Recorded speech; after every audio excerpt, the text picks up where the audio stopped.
जयपुर आदर्श नगर के रामगंज थाना क्षेत्र के पहाड़गंज इलाके में एक विवाहिता अमरीन की छत से गिरने के बाद मृत्यु। अमरीन के परिजनों का आरोप है कि ससुराल द्वारा दहेज के लिए प्रताड़ित किया जा रहा था। अमरीन का पति उसे दहेज के लिए मारपीट उससे करता था।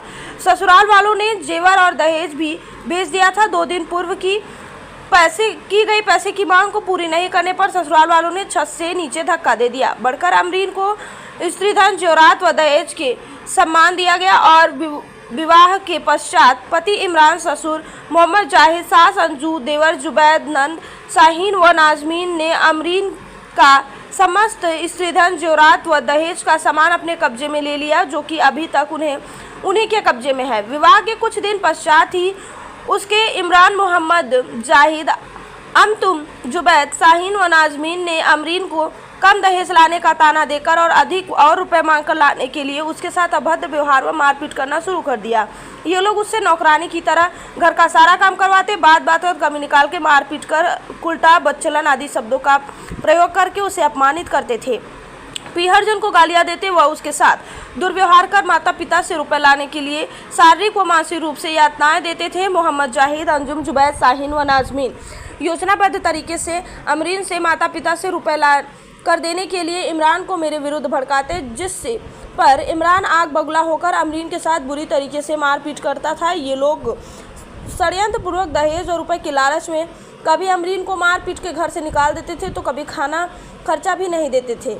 इन लोगों ने अमरीन को काफ़ी स्त्रीधन, जेवरात व दहेज का सामान बेच भी दिया था।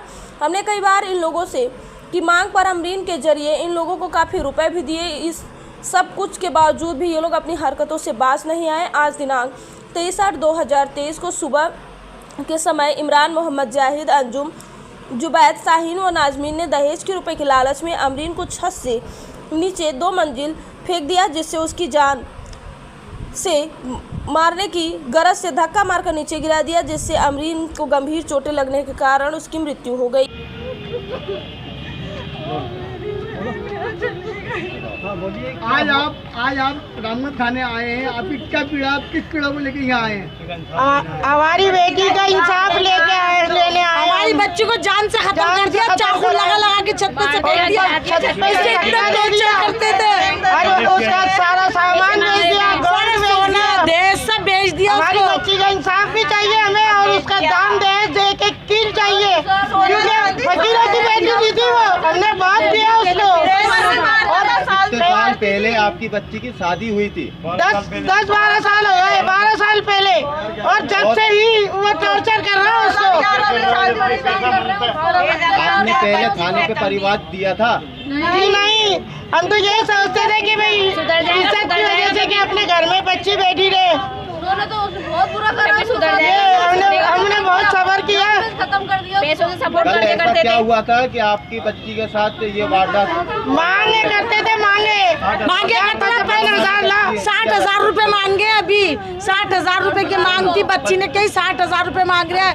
माने के अच्छा बेटा ये भी दे दूंगी, पता ही नहीं रात को क्या करा, रात के रात ही, और सुबह पता चला कि कोई बीमार नहीं थी, कोई बीमार नहीं थी किसी तरीके की।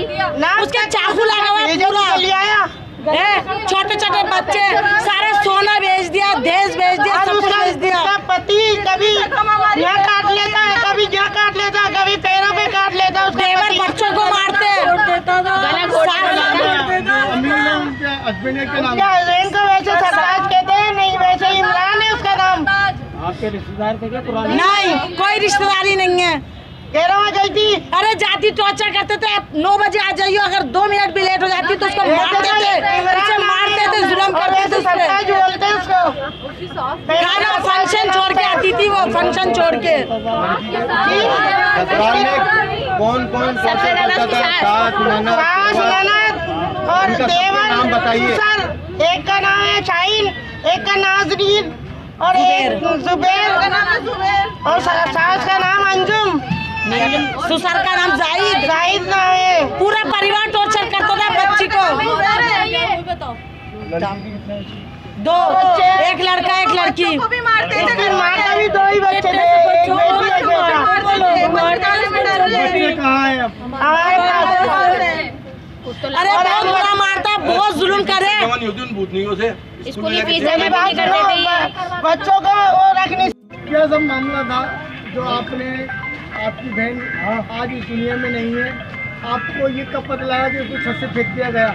भाई कल मेले वालों की तरफ से फ़ोन आया भाई के पास, नदीम भाई के पास। तो भाई का मेरे पास फ़ोन आया, मैं मौका वादा से पूछा तो वहाँ पर मेरे को उसके ससुर और उसका देवर जाके मेरे को बोलते हैं कि मेरे भाई ने उसको मार दिया, आप तुम्हारे को जो करना है करो, जो तुम्हारे हो सके कर लो। मेरे भाई ने उसको जान से मार दिया। परसों मेरे पास मम्मी के पास उसका फ़ोन आया था कि भाई 55,000 रुपये मांग रहे हैं, उससे कुछ सोना वोना उन्होंने गिरवी रखवा रखा था। पहले जो शादी में सोना दिया था वो सारा बेच का आया। उससे बाद जो हमने उसको सोना दिया 3-4 तोला जो भी उसने गिरवी रखवा रखा था, उसके बनिस्बत वो 55,000 रुपये उससे पैसे मांग रहा था। क्या वजह रही कि 10 साल तक आपने उनके खिलाफ कोई एक्शन लिया? कोई भी फरियाद भाई दर्ज सिर्फ नहीं किया? यही थी बहन की वजह कि ठीक है वो मारता पीटता था कि बहन कहती थी चलो अब सही हो जाएगा, अब सही हो जाएगा, अब सही हो जाएगा, पर फिर भी नहीं, कुछ भी नहीं होता था उसका। वो 10 साल में सिर्फ शादी के 1-1.5 महीने तक घर आया, उसके बाद 10 साल में एक बार भी घर पे नहीं आया वो। और उसका आपको ये बात कौन कह रहा था कि आपको बहन को मार दिया गया है, आपको जो मर जाए वो करे? भाई यहाँ पर उसके बाप ने, जाहिद भाई ने, उसका देवर जुबैर ने। उसके बाद हम लोग हॉस्पिटल गए वहाँ पे, तो उसके बाद उसके सास और इमरान उर्फ सरताज, वहाँ भी उन्होंने कहा कि हमने इसको मार दिया, तुम्हारे जो करना है करो। वहाँ से वो फरार हो गए। आए दिन क्या टॉर्चरिंग करते थे? आए दिन टॉर्चरिंग करते थे। कभी इसकी बॉडी पे यहाँ पर निशान है, कभी यहाँ पर काट जाता, कभी काट जाता, कभी गला दबा देते। और आए दिन उससे कहता भाई तेरे महीने 2 महीने तक इंतजाम कर दूंगा, तेरे तलाक दे दूंगा। उसकी सास कहती थी भाई इसको तलाक दे दे, ऐसा है वैसा है, उल्टा सीधा बोलती रहती थी। तो इतने दिन से आप लोगों को बर्दाश्त करने के बाद आप लोगों ने थाने में रिपोर्ट क्यों नहीं? भाई सिर्फ बहन मना करती थी। हम लोग शरीफ खानदान से है, बार बार थाने नहीं आ सकते ना, थाने आने आते थे। बहन मना करती तो हो जाएगा, जब हो जाएगा थोड़ा समझ जाएंगे वक्त इसलिए दिया जाता था। और उसके छोटे छोटे बच्चे थे, उस चक्कर में वो मना करती थी कि घर में बैठ जाऊंगी तो बच्चों को कौन संभालेगा। अब आपने FIR दर्ज करवाई है, तो आपकी पुलिस की तफ्तीश कहाँ तक पहुँची है? आपको क्या उम्मीद है? भाई वो अब शाम तक की कह रहा है, इंशाल्लाह शाम तक उनकी पकड़ लेंगे उनको। सर, कल जो अमरीन की छत से गिराकर हत्या की गई है, उसमें आपने किन किन प्रकरणों में केस दर्ज किया है? उसके संबंध में मुकदमा तो जब वो जीवित थी उससे पहले ही दर्ज हो गया था। कल मृत्यु होने के उपरांत पोस्टमार्टम कराया गया है। रात को FSL टीम को भी मौके पर बुलाया था साक्ष्य संकलन हेतु। उच्चाधिकारियों से निवेदन कर उच्चाधिकारियों को भी बुलाया गया था। पोस्टमार्टम हो चुका है, अभी तक परिजनों के बयान पत्रावली पर नहीं हुए हैं। परिजनों के बयान होने के बाद में उसके अनुसार जैसा वो बयान देंगे, जैसे साक्ष्य पत्रावली पाएंगे, उसके अनुरूप धारा ऐड की जाएगी। सर, लगभग 24 घंटे बीत गए हैं इस मामले को, अभी तक किसी की भी गिरफ्तारी नहीं हो पाई है, क्या वजह है? 24 घंटे बीत जाने के बावजूद अभी किसी भी परिजन के बयान नहीं हुए। तो अब सर इस केस को आप किस नजर से देखते हैं? क्या इस केस हर केस को हम गंभीरता से देखते हैं, कोई सा भी केस हो। ये ज़्यादा गंभीर है क्योंकि इसमें मृत्यु कारित हुई।